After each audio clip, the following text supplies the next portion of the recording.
കാര്യം പറഞ്ഞാൽ നിങ്ങൾക്ക് മനസ്സിലാവും. ഗാഡ്ഗിൽ പറഞ്ഞത് ഗ്രാമസഭ ആയിരിക്കണം തീരുമാനം എടുക്കേണ്ടത്.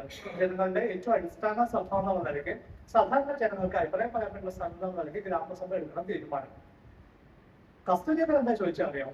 കസ്തൂരിയൻ ചോദിച്ചു, ഇതേപോലെ വളരെ പ്രധാനപ്പെട്ട കാര്യങ്ങൾ തീരുമാനം എടുക്കേണ്ട ഉത്തരവാദിത്വം എങ്ങനെയാണ് ഗ്രാമീണരെയും വിദ്യാഭ്യാസമില്ലാത്ത ആദിവാസികളെയും ഏൽപ്പിക്കുക എന്നാണ് കസ്തൂരിയൻ ചോദിച്ചത്. ഇതാണ് രണ്ട് നിലപാടുകൾ തമ്മിലുള്ള വ്യത്യാസം. അപ്പൊ അതുകൊണ്ട് ഫസ്റ്റ് രണ്ടും കമ്മിറ്റി റിപ്പോർട്ട് വന്നു. ഇത് രണ്ടും നടപ്പിലാക്കാത്ത അവസ്ഥയുണ്ടായി. ഇനി കേരളം എന്താ ചെയ്തത്? കേരളം ഒരു പടി കൂടി മുന്നോട്ട് പോയിട്ട് ഉപ്പൻ വി ഉമ്മൻ എന്ന് പറയുന്ന ഒരു ശാസ്ത്രജ്ഞനെ വെച്ചിട്ട് മൂന്നാമത് റിപ്പോർട്ട് ഉണ്ടായി. ഉമ്മൻ വി ഉമ്മൻ അത്രമാത്രം സർക്കാരിന്റെ സ്വന്തം മനുഷ്യരായിരുന്നു. അദ്ദേഹം എന്ത് പറഞ്ഞു, കേരളത്തിലൊക്കെ പ്രത്യേകിച്ച് സംരക്ഷിക്കേണ്ട സ്ഥലമൊന്നും വേറെ ഇല്ല, ഇപ്പൊ സംരക്ഷിക്കേണ്ട കാട് തന്നെ സംരക്ഷിച്ചാൽ മതി എന്ന് അദ്ദേഹം പറയുകയും ചെയ്തു. നിങ്ങൾ ശാസ്ത്രജ്ഞൻ പറയുമ്പോ മനസ്സിലാക്കേണ്ട ഒരു കാര്യവും ശാസ്ത്രത്തിൽ ഒളിച്ചു ജീവിക്കുന്നവരാണ്. അവരെവിടെയാണ് നിങ്ങൾ ആ നാട് വരുന്നത്? അത് സമൂഹത്തിൽ ഒരു കാര്യത്തെ കുറിച്ച് അഭിപ്രായം പറയുന്നത് കേൾക്കാറുണ്ട്. അവരൊരിക്കലും വെളിച്ചത്ത് വരുന്നില്ല. ഗാഡ്ഗിലും ഞാൻ തമ്മിലുള്ള ഇടപെടലുകൾക്കൊക്കെ ഉണ്ടായിരുന്ന ഒരു പ്രത്യേകത, നമ്മൾ ഒരുമിച്ചുണ്ടാവുന്ന പല സമയത്ത് നമ്മൾ അധികം സംസാരിച്ചിട്ടുണ്ട്, നമ്മൾ മിണ്ടാതിരിക്കുക ചെയ്യും. നമുക്കതിന് നിശബ്ദതയാണ് കൂടുതലുണ്ടായിരുന്നത്. ആ നിശബ്ദതയിൽ കമ്മ്യൂണിക്കേറ്റ് ചെയ്യാൻ പറ്റുന്ന പോലെ കമ്മ്യൂണിക്കേറ്റ് ചെയ്യാൻ നമുക്ക് പറ്റിയില്ല. വാക്കുകളൊന്നും പറയാതെ തന്നെ പരസ്പരം മനസ്സിലാവുന്ന പോലത്തെ ഒരു അവസ്ഥയുണ്ട്. ആ മനസ്സിലാക്കുന്ന അവസ്ഥ എന്താണ്? ആ അവസ്ഥ ഞാൻ പറയാം. ഞാൻ ഡിഗ്രിക്ക് പഠിക്കുന്ന സമയത്താണ് തലക്ക് അടി കിട്ടുന്ന പോലെ ഒരു തോന്നലുണ്ടാവും. ഞാൻ നോക്കുമ്പോ ഞാൻ ഈ പഠിക്കുന്ന കോളേജില് ഒരു അധ്യാപികയുടെയോ അധ്യാപകന്റെയോ ശമ്പളത്തിന്റെ 1% പൈസ പോലും ഞാൻ ഫീസായിട്ട് കൊടുക്കുന്നുണ്ട്. ഞാൻ നിരന്തരമായിട്ട് വായിക്കുന്ന പുസ്തകങ്ങൾ, എടുക്കുന്ന ലൈബ്രറിയിലെ പുസ്തകങ്ങൾ, അതിന്റെ പൈസ പോലും ഞാൻ ഫീസായിട്ട് കൊടുക്കട്ടെ. പിന്നെ ആരാണ് എന്നെ പഠിപ്പിക്കുന്നത്? എന്നെ പഠിപ്പിക്കുന്നത് ഇവിടെയുള്ള സമൂഹമാണ്. അവർ ഉപ്പ് വാങ്ങിക്കുമ്പോഴും പഞ്ചസാര വാങ്ങിക്കുമ്പോഴും അരി വാങ്ങുമ്പോൾ കൊടുക്കുന്ന നികുതി പൈസ എന്നാണ് എനിക്ക് ശമ്പളം തരുന്നത്. എനിക്ക് ചോദിച്ചിട്ട് അവരെന്തിനാ എന്നെ പഠിപ്പിക്കുന്നു? അവരെന്നെ പഠിപ്പിക്കുന്നത് അവർക്ക് നാളെ ആവശ്യം ഉണ്ടെങ്കിൽ ഞാൻ ഉണ്ടാവും എന്നുള്ള ധൈര്യത്തിനാണ്.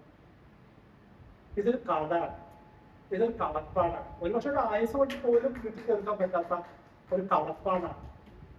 ഈ കളപ്പാടാണ് ഗാഡ്ഗിലിന്റെയും എന്നെ പോലുള്ള മനുഷ്യരെയൊക്കെ ഒരുമിച്ച് തമ്മിൽ ബന്ധിപ്പിക്കുന്ന ചരട്. അതാണ്. അതുകൊണ്ട് അധികം നമുക്ക് സംസാരിക്കണമെന്ന് പറയും. അത് പറ്റുന്നില്ലല്ലോ. നമുക്ക് ഈ ഒരു ആയുസല്ലേ ഉള്ളൂ. ഈ ആയുസിൽ എങ്ങനെ അത് ചെയ്ത് തീർക്കാൻ പറ്റുന്ന ബേജാറിൽ ജീവിക്കുന്ന ചില ആളുകൾ അവിടെ ഇവിടെയൊക്കെ ആയിട്ട്. ബാക്കിയുള്ള ബഹുഭൂരിപക്ഷം ആളുകളെയും നിങ്ങൾ കണ്ടിട്ടുണ്ടാവും, കേട്ടിട്ടുണ്ടാവും. അവർ ഒരു കാര്യത്തിലും നിലപാടെടുക്കുന്നതായിട്ട് നിങ്ങൾ അറിയുന്ന പോലും ഉണ്ടാവില്ല. അവർക്ക് നിലപാടില്ലാതിട്ടല്ല, പക്ഷെ നിലപാട് പറയുന്നത് ബുദ്ധിയല്ലാന്ന് അവർക്ക് മനസ്സിലാക്കാനുള്ള ബുദ്ധി അവർക്ക് ഉള്ളത് കൊണ്ടാണ്. ആ തരത്തിലുള്ള മനുഷ്യരിൽ നിന്ന് വ്യത്യസ്തമായി അടുത്ത് നമ്മൾ നോക്കാൻ പോകുന്ന രാഷ്ട്രീയ പാർട്ടികൾ എങ്ങനെയാണ് ആ റിപ്പോർട്ടിനെ പ്രതികരിച്ച്. എല്ലാ രാഷ്ട്രീയ പാർട്ടികളും ആ റിപ്പോർട്ടിനെ എതിർക്കുക തന്നെ ചെയ്യട്ടെ. കാരണം ഗാഡ്ഗിലിനെ എതിർത്താലേ വോട്ട് കിട്ടുള്ളൂ എന്നുള്ള അവസ്ഥയെത്തി. ലോക്സഭ ഇലക്ഷൻ വന്ന സമയത്ത് സംഭവിച്ചാൽ ഇടുക്കി പോലെയുള്ള ജില്ല വളരെ ഹോട്ടായിട്ട് കണ്ടസ്റ്റ് ചെയ്ത ഡിഫറെന്റ് ജില്ലയില് MP ആയിരുന്നത് കോൺഗ്രസിന്റെ PG തോമസ് ആയിരുന്നു. PG തോമസ് ഈ റിപ്പോർട്ടിനെ അനുകൂലിച്ചതുകൊണ്ട് അദ്ദേഹത്തിന് ഇടുക്കിയിൽ സീറ്റ് കൊടുത്തിരുന്നു. അദ്ദേഹം അവിടെ മാറേണ്ടി വന്നു. പകരം ഇടതുപക്ഷം ഗംഭീരമായിട്ട് വന്നു. ഇടതുപക്ഷം ജോയ്സ് ജോർജ് എന്ന് പറഞ്ഞ ആളെ അവിടെ സ്ഥാനാർത്ഥിയാക്കുന്നു. ഞാൻ അങ്ങനെ അത്ഭുതപ്പെട്ടു. ജോയ്സ് ജോർജ് എറണാകുളം മോയപ്പുഴ ഗോമന കോളേജ് പഠിക്കുന്ന സമയത്ത് KSUവിന്റെ നേതാവായിരുന്നു. ഈ KSUവിന്റെ നേതാവായിരുന്ന കക്ഷി എങ്ങനെയാണ് പെട്ടെന്ന് ഇലക്ഷൻ എന്ന സംബന്ധിച്ച് CPM-ന്റെ നേതാവായിരുന്നു ആലോചിച്ചത് എനിക്കത് പിടികിട്ടി. ജോയ്സ് ജോർജ് അവിടെ ഇലക്ഷന് ജയിക്കുന്നു. എന്ത് ഗാന്ധി കമ്മിറ്റി റിപ്പോർട്ട് നടപ്പിലാക്കില്ല എന്നുള്ള ഉറപ്പിൽ അദ്ദേഹം അവിടെ നേതൃത്വം ജയിക്കുന്നു.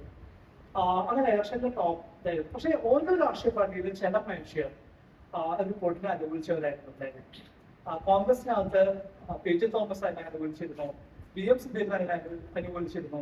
CPM എന്ന് പറയുന്ന പാർട്ടി ഒന്നടങ്കം തന്നെ അതിനെ എതിർത്ത സമയത്ത് പോലും VS അച്യുതാനന്ദൻ എന്ന് പറയുന്ന മനുഷ്യർ ആ റിപ്പോർട്ട് നടപ്പിലാക്കണം എന്നുള്ള നിലപാടെടുത്തിരുന്നു. അപ്പൊ ആ തരത്തിലുള്ള വ്യത്യസ്തതകൾ പിന്നെ ശാസ്ത്ര സ്ഥാപനങ്ങൾ എങ്ങനെയാണ് അതിനോട് പ്രതികരിച്ചത്, വിദ്യാഭ്യാസ സ്ഥാപനങ്ങൾ എങ്ങനെയാണ് പ്രതികരിച്ചത്, ഓരോ വിഷയങ്ങളെ കുറിച്ച് MSc കോഴ്സുകൾ നടത്തുന്ന കോളേജുകള്, സുവോളജി പഠിക്കുന്നവര്, ബോട്ടണി പഠിക്കുന്നവര്, ഫിസിക്സ് പഠിക്കുന്ന, കെമിസ്ട്രി പഠിക്കുന്ന, ഫിലോസഫി പഠിപ്പിക്കുന്ന സ്ഥലങ്ങളെക്കാളും കോളേജുകൾ ഇതിനോട് എങ്ങനെ പ്രതികരിച്ചത്? കേരളം പോലെ പശ്ചിമഘട്ടത്താൽ നിയന്ത്രിക്കപ്പെടുന്ന ഒരു വലിയ പ്രദേശത്തിന്റെ ഇനി മുന്നോട്ടുള്ള പോക്കിനെ കുറിച്ചുള്ള ഒരു പ്രധാനപ്പെട്ട റിപ്പോർട്ട് വന്ന സമയത്ത് കേരളത്തിലെ വിദ്യാഭ്യാസ സ്ഥാപനങ്ങൾ അതിനോട് എങ്ങനെയാണ് പ്രതികരിച്ചത്? കേരളത്തിലെ വിദ്യാഭ്യാസ സ്ഥാപനങ്ങൾ മുൻപിൽ ഇങ്ങനെ ഒരു സംഭവം വന്ന കാര്യം പോലും അവർ അറിഞ്ഞിട്ടില്ല. ഇങ്ങനെ ഒരു പരിപാടി നടക്കുന്നത് പോലും കേരളത്തിലെ കോളേജുകൾ മുഴുവൻ അബ്സല്യൂട്ട് സയലൻസിലായിരുന്നു. കേരളത്തിലെ കോളേജുകൾ സയലൻസിലായിട്ട് കുറെ നാളായിട്ട് കോളേജിൽ നമ്മൾ ഒരു വാർത്ത കേൾക്കാറില്ല. പണ്ടൊരു കാലത്ത് നെൽസൺ മണ്ടേലിനെ അവിടെ അറസ്റ്റ് ചെയ്താൽ ഇവിടെ സമരം നടക്കും. ലോക രാഷ്ട്രീയം മൊത്തം ഓരോ ക്യാമ്പസിലും ത്രസിച്ചു നിന്നിരുന്ന ഒരു കാലം ഉണ്ടായിരുന്നു. ഇന്നിപ്പോ അതൊന്നും നമുക്ക് അറിയില്ല. നമ്മുടെ ചുറ്റുപാടുള്ള കാര്യത്തിൽ പോലും നമ്മുടെ ക്യാമ്പസുകൾ പ്രതികരിക്കുന്നില്ല. അങ്ങനെ ഒരു സംഭവം അവിടെ നടന്നതായിട്ട് പോലും ആ റിപ്പോർട്ട് ആരും വായിച്ചിരിക്കുക, ചർച്ച ചെയ്യപ്പെട്ടിരിക്കുക. കോളേജ് ക്യാമ്പസുകൾ അങ്ങനെയാണ് പ്രതികരിച്ചത്. ശാസ്ത്ര സ്ഥാപനം എന്ത് ചെയ്യുന്ന വെച്ച് കഴിഞ്ഞാല് അതിലൊരു അത് കൃത്യമായിട്ട് നിലപാടെടുക്കേണ്ട അവസ്ഥയിൽ നിന്ന് പുറകോട്ട് പോയി. ശക്തമായിട്ട് ഇത് നടപ്പിലാക്കണമെന്ന് ആവശ്യപ്പെടുന്ന ആരെയും നമുക്ക് കാണാൻ പറ്റാത്ത അവസരത്തിൽ എന്താണ് ഭാഗ്യം അദ്ദേഹത്തിന്റെ ജീവിതം ചെയ്തിട്ടുള്ളത് നോക്കിയാൽ വളരെ ചരിത്രത്തിൽ വളരെ അപൂർവമായിട്ട് മാത്രം ശാസ്ത്രജ്ഞർക്ക് സാധ്യമായ ഒരു ട്രാൻസിഷൻ ഉണ്ട്. ആ ട്രാൻസിഷൻ ഗംഭീരമായിട്ട് ചെയ്ത ഒരു മനുഷ്യനായിട്ടാണ് നമുക്ക് ഗാർഗിലിനെ മനസ്സിലാക്കേണ്ടത്. ആ ട്രാൻസിഷൻ എങ്ങനെയാണ്? അതല്ല തിയററ്റിക്കൽ സ്ട്രക്ചർ ഉണ്ടാവാം. ഒരു കാര്യത്തിന്റെ തിയററ്റിക്കൽ ബേസ് നന്നായി ഓർപ്പിക്കുക, അതിനുശേഷം അതിന്റെ പ്രാക്ടീസിലേക്ക് പോകാം, ഫീൽഡിലേക്ക് ഇറങ്ങാം, ഡാറ്റ കളക്ട് ചെയ്യുക, അത് വെരിഫൈ ചെയ്യാം. ഇനി മൂന്നാമത്തെ ഘട്ടത്തിൽ അതിനെ പോളിസിയുമായിട്ട് ഗവേണൻസുമായിട്ട് അതിനെ ലിങ്ക് ചെയ്യാം. ഈ 3 ഘട്ടങ്ങളിലൂടെ കടന്നുപോയ ശാസ്ത്രജ്ഞര് വളരെ വളരെ അപൂർവമാണ്. നമ്മൾ സാധാരണ തിയറിയെ കുറിച്ച് പറയും. ആ തിയറി പ്രാക്ടീസ് ഇല്ലാത്ത തിയറി എന്ന് പറഞ്ഞാൽ ഫാന്റസിയാണ് എന്ന് പറയും. അതുപോലെ തിരിച്ച് തിയറി ഇല്ലാത്ത പ്രാക്ടീസ് എന്ന് പറഞ്ഞാൽ ഭ്രാന്താണ് നമ്മൾ പറയും. തിയറി ഇല്ലാതെ പ്രാക്ടീസ് മാത്രം നടത്തുക എന്ന് വെച്ചാൽ ഭ്രാന്താണ്.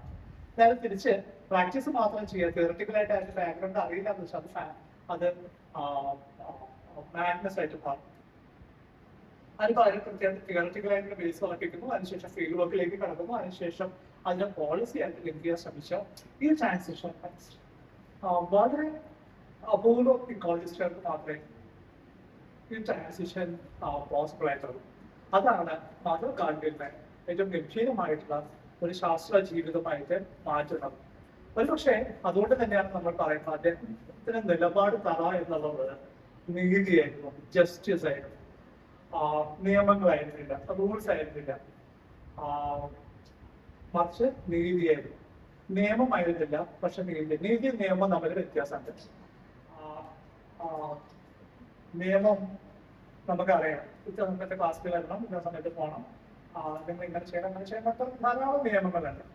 നിയമങ്ങളെ മുഴുവൻ മാറ്റി വെച്ചുകൊണ്ട് നീതിയെക്കുറിച്ച് സംസാരിച്ച, ശാസ്ത്രപക്ഷത്തെ ഉറച്ചു നിന്നുകൊണ്ട് നീതിയെക്കുറിച്ച് തൊരാതെ സംസാരിച്ച ഒരു മനുഷ്യൻ എന്ന നിലയ്ക്കായിരിക്കും മദർ ഗാർഗിൽ അറിയപ്പെടുക എന്ന് പറഞ്ഞുകൊണ്ട് നമ്മൾ ഇത്ര നേരം ശ്രദ്ധിച്ചതിന് നന്ദി പറഞ്ഞുകൊണ്ട് എല്ലാവർക്കും നന്മ നേർന്നുകൊണ്ട് നിർത്തുന്നു. നന്ദി.